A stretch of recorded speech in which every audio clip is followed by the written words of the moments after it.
27 फरवरी 2024 का जो मैथ का आपका पेपर होने वाला है, उस पेपर में द्विघात समीकरण से रिलेटेड कुछ अहम क्वेश्चन ऐसे बन जाते हैं जो बेहद आसान होते हैं। केवल यदि हमारा टॉपिक क्लियर हो तो हम उस क्वेश्चन को कर सकते हैं। बात करते हैं बेटा द्विघात समीकरण की। तो द्विघात समीकरण क्या होता है, अभी प्रश्न पे भी हम डिस्कशन करेंगे। द्विघात समीकरण क्या होता है बेटा, तो जो हमने द्विघात बहुपद पढ़ा है, यदि द्विघात बहुपद को हम इक्वल टू 0 लिख देते हैं इनइक्वालिटीज के रूप में, तो वह द्विघात समीकरण बन जाता है।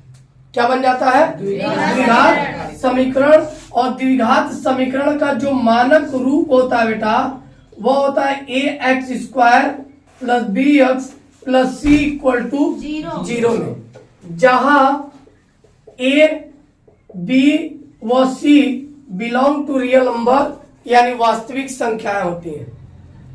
और द्विघात समीकरण वह होगा, चूंकि ये दो पदों से मिलकर बना हुआ है, एक चर और दूसरा अचर। चर वह होता है जो दूसरे वैल्यू पर डिपेंड करता है, जैसे यहाँ पे चर के रूप में x है, y है, z है। अचर पद वह होगा जो अंकीय मान होगा 1 2 3, और चूंकि a b c को भी हमने क्या दिखाया है, रियल नंबर, इसलिए a भी क्या है, अचर पद है। क्या है? अचर पद है। ठीक है, चर और अचर। अब इसके बाद बेटा ध्यान दो, यहां से एक क्वेश्चन रिलेट करके पूछता हमेशा मूलों का योगफल। मूलों का योगफल। और इनका एक चीज ध्यान देना, इसको पढ़ने से पहले द्विघात समीकरण को ज्ञात करने की दो विधियां प्रमुख हैं। पहला है बेटा गुणनखंड विधि, जो आप इजिली कर लेते हो कि कोई भी द्विघात समीकरण दिया हुआ है तो हम उसके प्लस और माइनस यानी अचर पर, जैसे मान लो यहाँ मैंने लिख दिया x² + 2√3 x + √3 = 0। अब इसका हमको गुणनखंड करना है। तो गुणनखंड करके जब इनके दो फैक्टर जो मिलते हैं उसको इक्वल टू 0 निकालते हैं बेटा, तो उसके दो मूल प्राप्त होते हैं, एक अल्फा व दूसरा बीटा। अब यही अल्फा और बीटा निकालने की दो विधियां हैं, एक गुणनखंड विधि और दूसरा बेटा श्रीधराचार्य विधि। ये पढ़े हो ना? श्रीधराचार्य विधि सिंपल हम लोग पढ़े थे। क्या पढ़े थे? x = -b + √b² - 4ac/2a, यही x की वैल्यू हम निकालते थे। एक बार प्लस चिन्ह लेते थे तो प्लस चिन्ह से बेटा क्या मिल जाता था, अल्फा, और माइनस चिन्ह से क्या मिल जाता था, बीटा। माइनस चिन्ह से क्या मिलता था, बीटा। कोई डाउट? No sir. अब ध्यान देना बेटा, अल्फा की वैल्यू लेनी है तो प्लस के साथ लिख लेते हैं, इसी को कोई चेंजिंग नहीं होती है, /2a। गामा बीटा वैल्यू लेना है तो इसी को माइनस के साथ लिख लेते हैं। और यहीं पे बेटा जो प्रश्न पूछता है वह पूछता, अब इसको रिलेट करके जो अल्फा और बीटा हमने निकाला, कहता है कि मूलों का योगफल, मूल कौन से हैं, अल्फा व बीटा, तो इन्हीं का योगफल पूछता है। तो मूलों को योगफल निकालने के लिए बेटा फार्मूला होता है कि जो हमने मानक समीकरण लिखा, वहां लिखते हैं कि -x का गुणांक बटे x² का गुणांक। पहला बेटा प्लस लेते हैं, दूसरा माइनस, तीसरा फिर क्या ले लेते हैं, प्लस। तो यानी यहां मिल गया क्या, x का गुणांक क्या है बेटा, b है, x² का गुणांक a, तो -b/a। ये हो गया बेटा मूलों का योगफल। क्या हो गया? यहीं से रिलेट करके पूछता बेटा मूलों का गुणनफल। मूलों का और गुणनफल जब पूछेगा बेटा तो अल्फा इंटू बीटा करेगा, और अल्फा इंटू बीटा बराबर होता है अचर पद बटे x² का गुणांक। और इनमें अचर पद बेटा क्या है, c है। c जो है हमारा अचर पद है, तो क्या लिखते हैं, c बटे, और x² का गुणांक a है, यानी c बटे a। ये हो गया मूलों का गुणनफल। क्या है? गुणनफल c/a। योगफल क्या है, -b/a। बातें समझ में आ रही हैं? अब एक छोटा सा क्वेश्चन इस पे एक एग्जांपल के तौर पे यदि हम कर लें, मान लो मैंने लिख दिया 2x² + 2x - 4 = 0, -4 = 0। और इसमें पूछ लिया बेटा मूलों का योगफल ज्ञात करो। क्या ज्ञात करो? मूलों का योगफल। तो हमको बहुत डिटेल में जाने की आवश्यकता नहीं है, अल्फा प्लस बीटा लिखेंगे और हमको पता माइनस एक्स का गुणांक, एक्स का गुणांक बेटा क्या है? 2 है, बटे एक्स स्क्वायर का गुणांक क्या है? 2 से 2 क्या आ गया? -1। अल्फा इंटू बीटा पूछ लिया तो कुछ नहीं, c by A, but c की वैल्यू क्या है? -4, a की वैल्यू क्या है? 2, 2 दूना यानी -2। बातें समझ में आ रही हैं? अब ध्यान दो बेटा, ये गुणनखंड करना तो आप सीखे हो, अभी इसको करा भी देंगे। एक आध दो क्वेश्चन जो बोर्ड में पूछा हुआ है इस टॉपिक पे मैं करा दूंगा, इस पे भी मैं करा दूंगा। यहां से मैं एक चीज बताने वाला था, वह था इंपॉर्टेंट क्या? विविक्तिकल। विविक्तिकल ये बेहद इंपॉर्टेंट है। डिटर्मिनेंट्स जिसको बोलते हैं, और डिटर्मिनेंट्स हमारा क्या है? अंडर रूट में जो हमने वैल्यू लिखा, यानी d से रिप्रेजेंट करते हैं, d बराबर b स्क्वायर माइनस 4ac। अब यहाँ एक चीज ध्यान दो बेटा, क्वेश्चन क्या कहा? अब कह रहा है यदि द्विघात समीकरण 3x square minus 6x plus k बराबर 0 के मूल समान है तो k का मान है। अब k का मान हमको बताना है। किसका मान बताना है? k का। और कह दिया मूल समान है, तो वह क्वेश्चन इसी से लगने वाला है, विविक्तिकल से। लेकिन क्या हम यूज करेंगे यहाँ, इस बात पे हमको ध्यान देने की आवश्यकता है। तो मैं थोड़ा सा इधर इरेज कर रहा हूँ और फिर बता रहा हूँ। क्लियर है?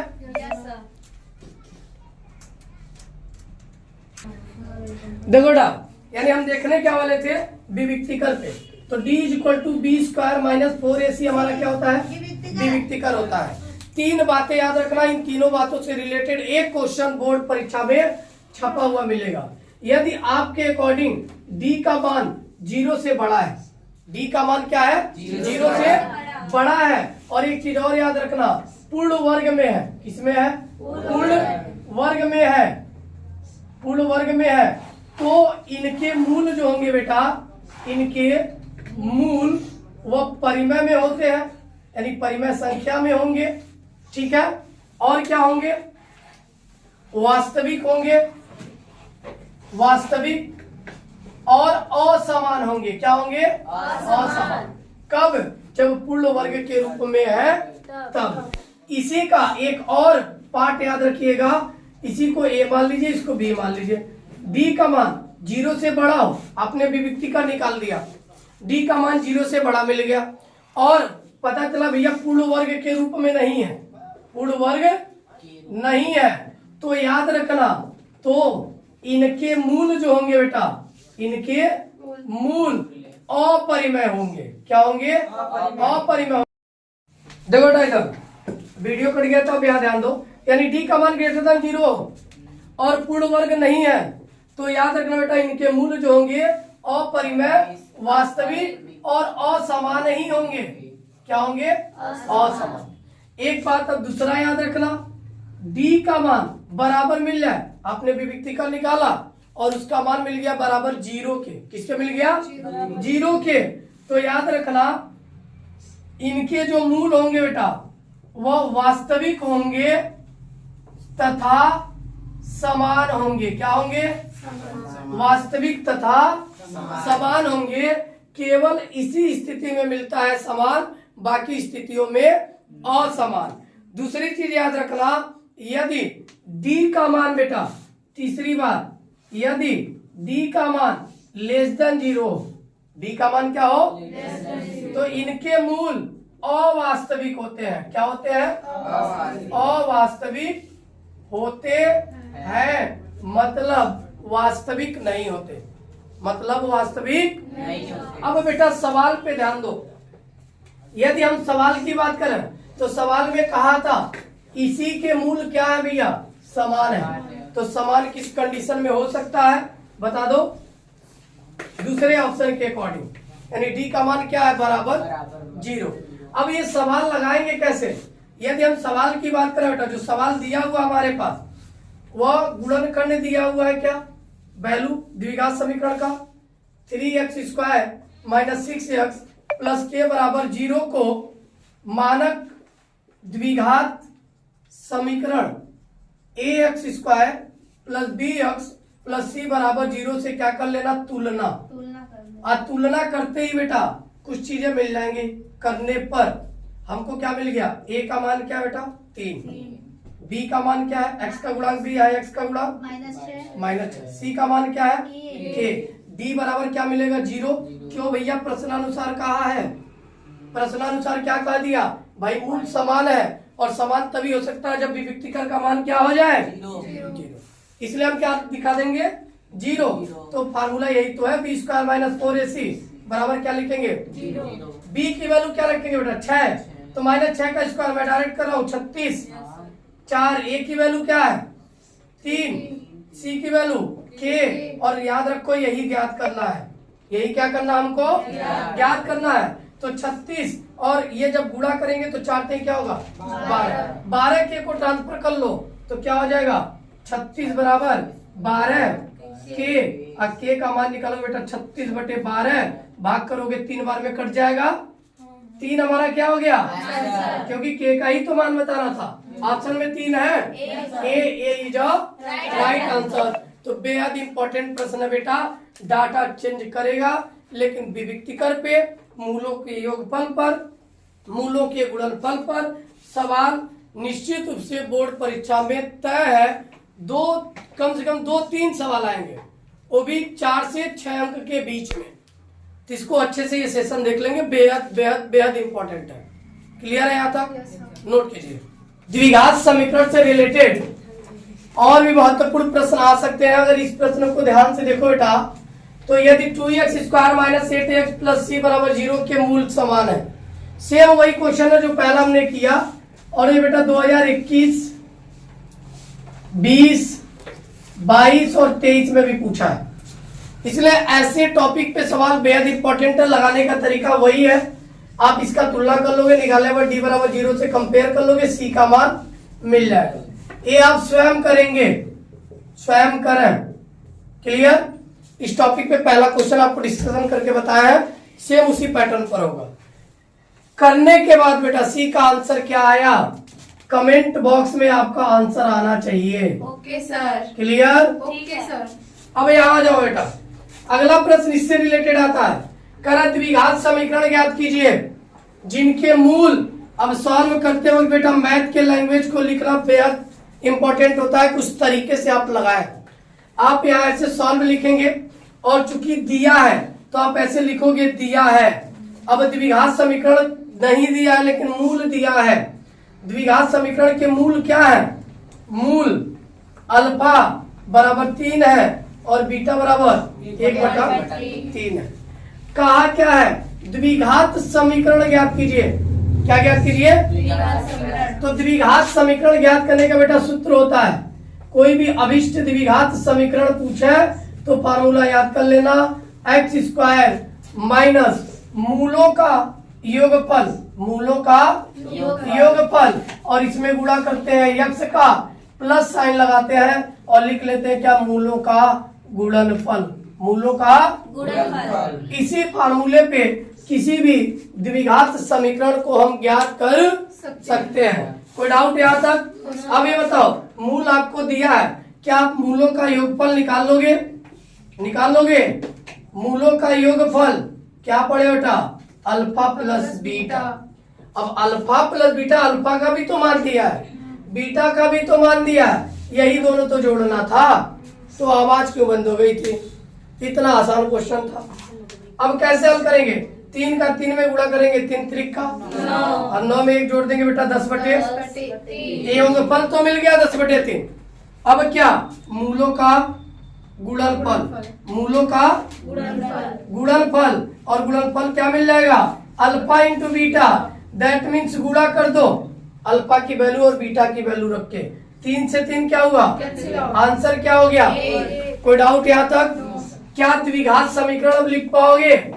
लिख लेंगे। क्या लिखेंगे, यहाँ ध्यान दो, द्विघात समीकरण फार्मूला हमने पढ़ा, x² - मूलों का योगफल, that means alpha beta, alpha plus beta into X, plus मूलों का गुणनफल यानी अल्फा इंटू बीटा, और दोनों मान ले के यहाँ रख देंगे, द्विघात समीकरण बन गया। x² इसकी वैल्यू क्या रखेंगे, -10/3 into X plus alpha into beta की वैल्यू 1, ठीक, बराबर 0 होता है। बराबर क्या होता है, 0, बराबर 0 कर लो। कोई डाउट?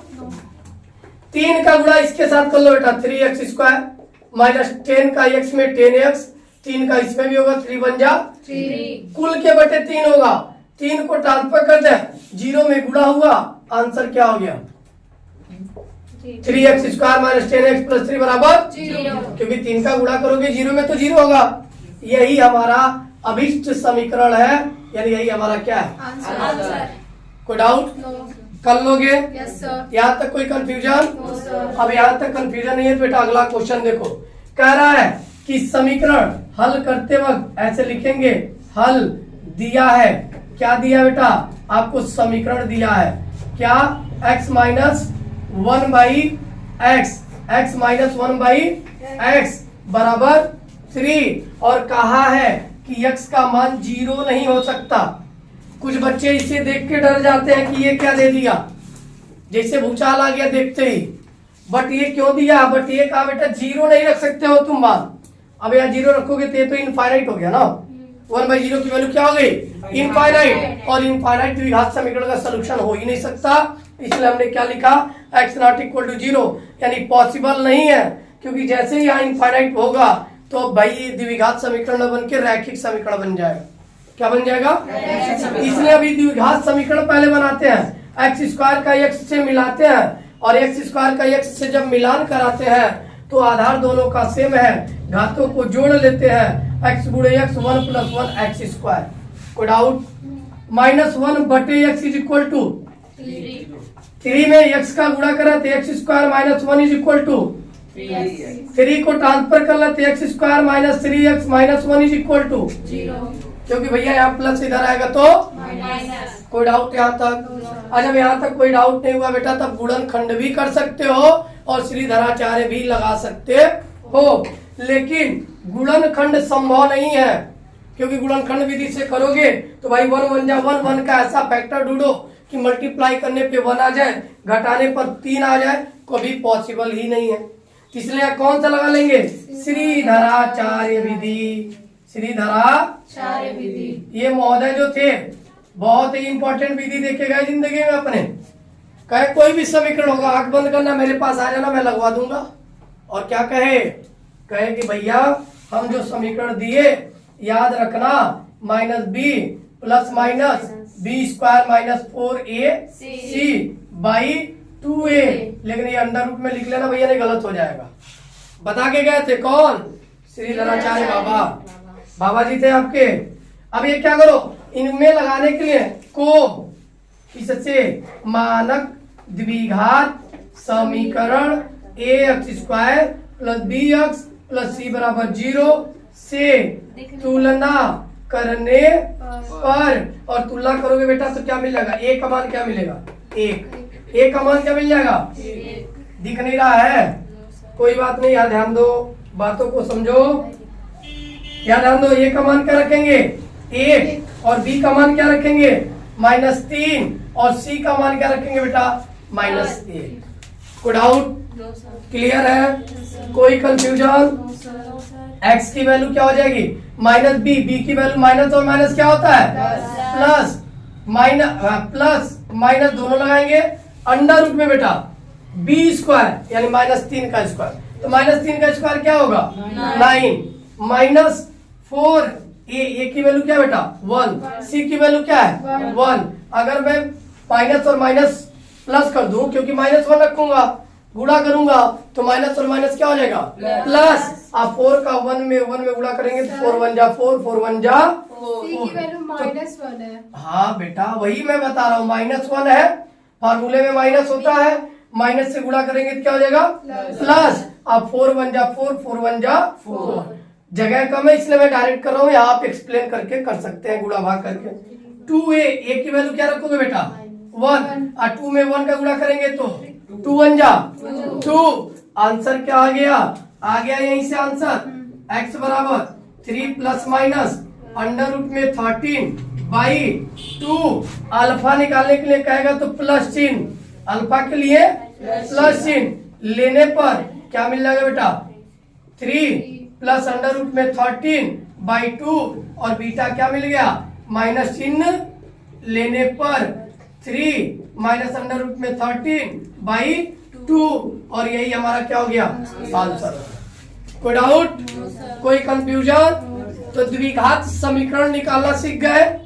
द्विघात समीकरण का फार्मूला क्या है एक्स स्क्वायर माइनस मूलों का योगफल इंटू एक्स प्लस मूलों का गुणनफल बराबर 0। श्रीधराचार्य विधि अप्लाई करना सीख गए, विविक्तिकरण निकालना सीख गए। यही 3-4 टॉपिक बेहद बेहद इंपॉर्टेंट है बोर्ड एग्जाम के लिए। इसको कर लीजिए फिर आगे भी देखते हैं।